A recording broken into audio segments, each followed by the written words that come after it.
In this lesson, we'll discuss about the initial feasible solution of the LP transportation model, the northwest corner rule, with the degenerate case. The objective of the northwest corner rule is to establish an initial feasible solution for unbalanced, balanced, and degenerate cases. Here are the steps of the northwest corner rule. First, start from the first cell, 1/1 here. And then assign supplies to this cell satisfying the supply against the demand. Exhaust if possible. Meaning to say, uubusin natin. Then proceed to the next cell on its right. Proceed in southwest direction until exhausting the total supplies covering the demand. So sometimes this is the northwest corner or the staircase pattern, or sometimes it may go like this, depending on the allocation. Third is state the initial feasible solution and compute the associated cost. Okay, this is the one that we did earlier. We are now going to solve for the initial feasible solution using the northwest corner rule. By the way, the initial feasible solution is needed here in transportation problem because this will be the basis for the optimal solution. So we cannot get the optimal solution right away. So just like in the linear programming model, in the graphical and the simplex method, we have basic feasible solution, right? So there we cannot instantly get the optimal solution. The LP problem is the same. So, initial feasible solution muna. Okay, according to the rule, we are going to allocate number of products here. Okay, you are going to take look here and here. Okay, 31 and 42. So, I'm going to allocate 31 here. Why? Why 31? Why not 42? Okay, so that it will cover this demand. It will meet this demand while we are going to subtract something from 42. Okay, 31. Next, we are going to create this movement. What do you think will be the allocation in this? Of course, 42 minus 31. So that is 11. Okay, 42 has already been exhausted, so we are going to move down. Okay, we are going to allocate here 30 minus 11, 19. Para pag inad mo yan, 30. Okay, since tapos na to, we are going to move here to the right. 23 minus 19, that is 4. Correct? So, 23 is already exhausted. So, we are going to move down below. We have 49. 49, 45, and then 4. This is 45. Alright, this is already the initial feasible solution.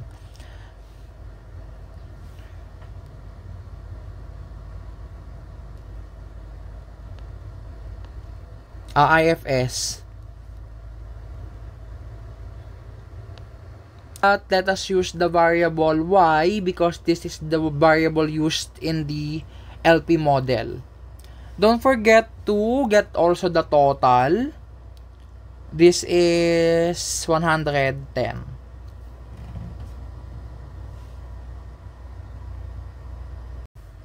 Therefore, the cost is equal to... Okay, here, let me just write it.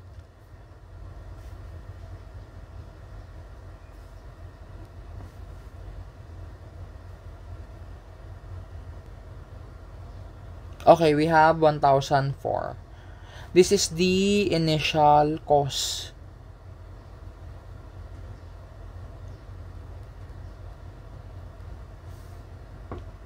This is the initial cost and the initial feasible solution using the northwest corner rule. We are going to solve this further in lecture 5 for the optimal solution. Next, let's have here the following. Example 2. So on the example 2, take note, we have a dummy destination. Alright, let us write the total here, 166. Alright, so how will we proceed? We start from the northwest. Okay. 32 and 36. Of course, this will be 32. However, in this case, we have 36 on the demand. There is still 4 left. Correct? Dito, hindi na tayo makaka-move dito because 32 is already exhausted. So, we are going to move below. So, we have 4. And then, we are going to go to the right. 84 minus 4. However, take a look at this. So, 60. Okay, we still have remaining how many? Ito, magiging ganyan, no? We cannot go down because we cannot anymore put here because 60 is already met. Okay, dito, ilan na lang matitira? 20. And then, pababa, 30. I'm hoping that you can follow.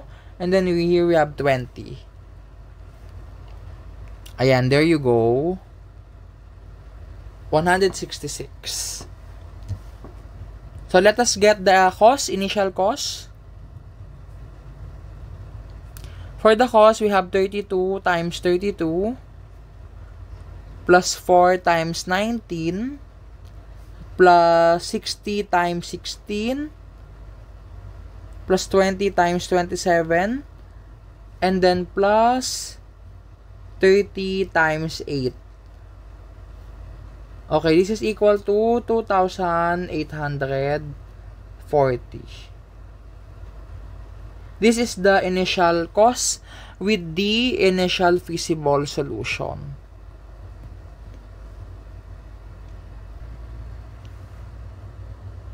Let me just write the initial feasible solution.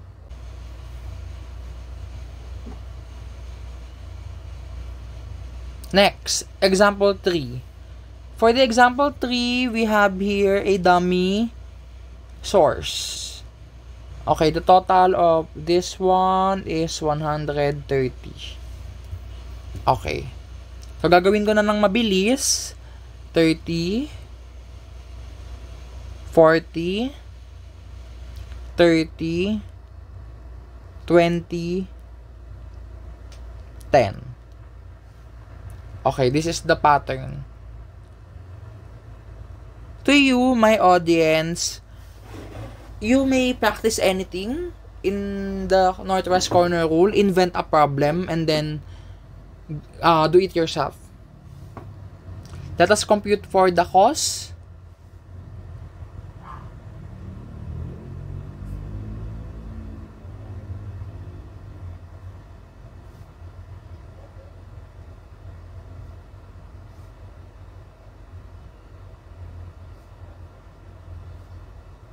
Ayan, that's it.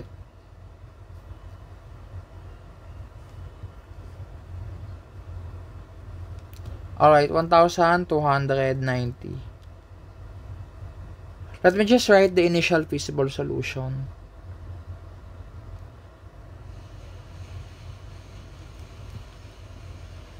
This is the initial feasible solution.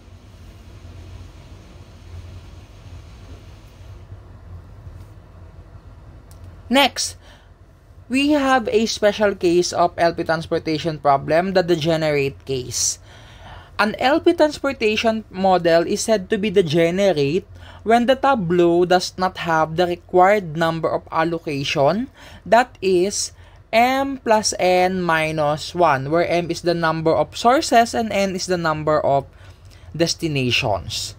So, to treat a degenerate case during initialization, simply allocate 0 units to an unused cell as an artificial allocation depending on which method you are using. If left untreated, there will be a computational problem in solving the optimal solution. So again, this is our basis to know whether the initial feasible solution is degenerate or not. Okay, let's check. Examples 1 to 3.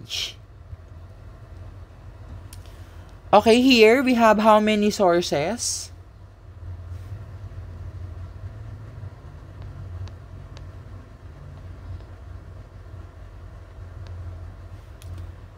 Okay, Rm is 3, Rn is 3. So, m plus n minus 1 is equal to 5. Correct? Okay, Rm is 3, Rn is 3. Number of plants, number of sources, and number of destination. So, m plus n minus 1 is equal to 5. Okay? So, how many use cell? 5. Okay, ito. So, this one is not degenerate.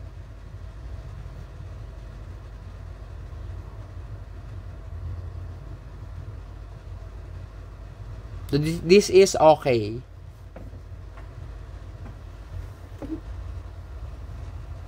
Next, let's check if this is degenerate.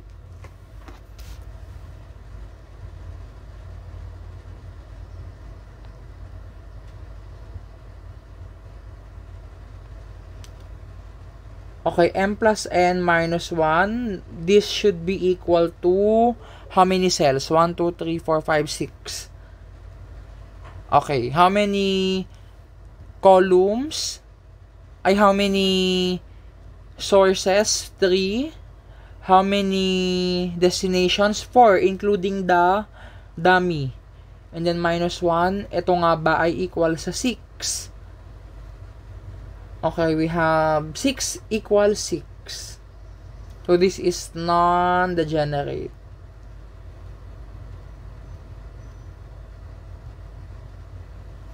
Okay. Next, this one. So, this is similar to the first problem. This is non-degenerate.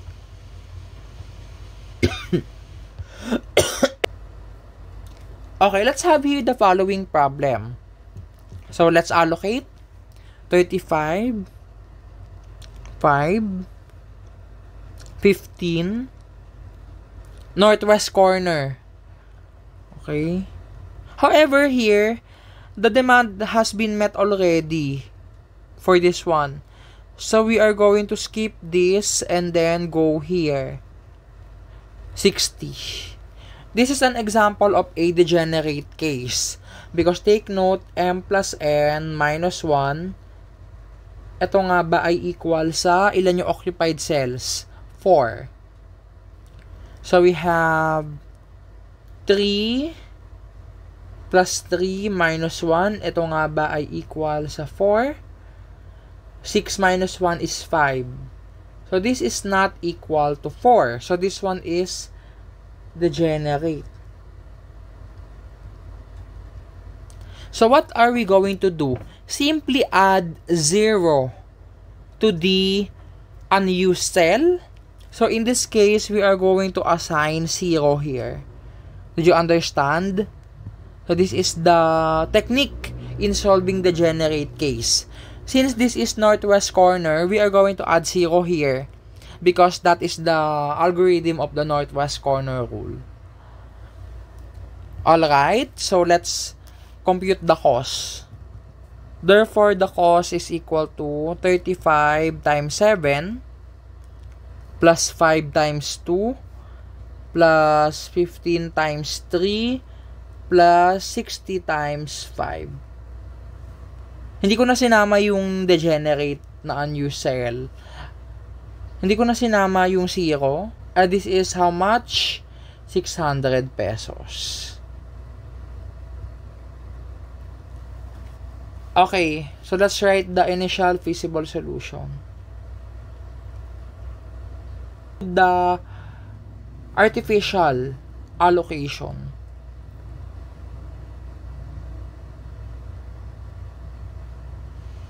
Alright, so this is the initial feasible solution of example 4. So, how do you interpret this? It takes 600 pesos to transport these. Okay, let's have here for the last problem, let's have a word problem. Nilcopi Fruits Incorporated is a seller of processed fruits and has recently begun negotiations with third-party storage providers in areas where it plans to distribute its products. The company has 3 plants. Okay, in other words, these are the sources in Makati, Muntinlupa, and Valenzuela. The warehouse locations of the third-party providers are in Makati, Muntinlupa, Valenzuela, and Manila. Projections show the following data. For the plant, we have the capacity, and then for the warehouse, we have the demand. So let's instantly check whether this is balanced or not. For the capacity, we have a total of 10,000. And then for the demand, we also have 10,000. So this one is balanced. Next, we have the tabulated estimated costs in pesos, Philippine pesos, in transporting a box of processed fruits. Okay, so take note that these are all in pesos. The company wants to minimize the transportation cost for the initial feasible solution. So we can denote this one as M. So we can denote this one as 1, 2, 3, and then here A, B, C. Para mas madali. Okay. In the northwest corner, 1,500. 1,000. 1,500. O ilan to? 2,925. Be careful.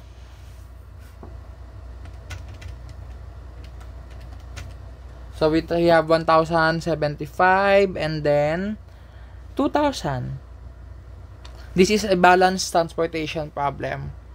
And then we have the northwest corner rule. Okay. So we have the let x sub ij be the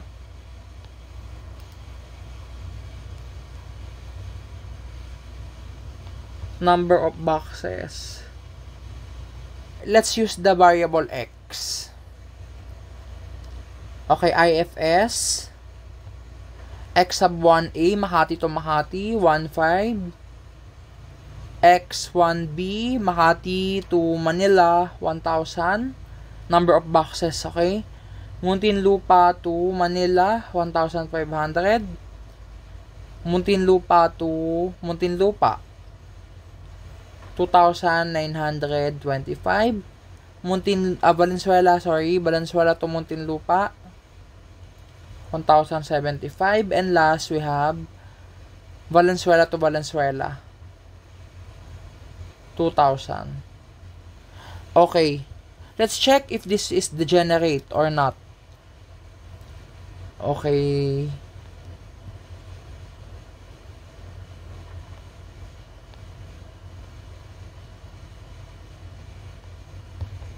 Okay, check for degeneracy. How many source? How many destinations? -1. Is this equal to how many? 1, 2, 3, 4, 5, 6. Okay, 6 is equal to 6. So this is not degenerate.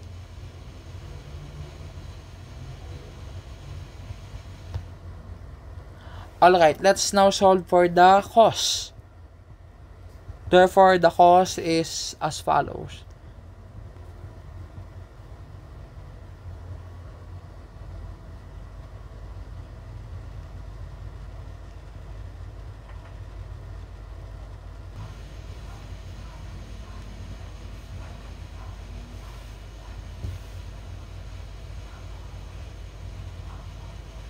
So it takes 98,375 to transport these. to the from the respective source to their respective destination. For your exercise, please do number 1 and number 2.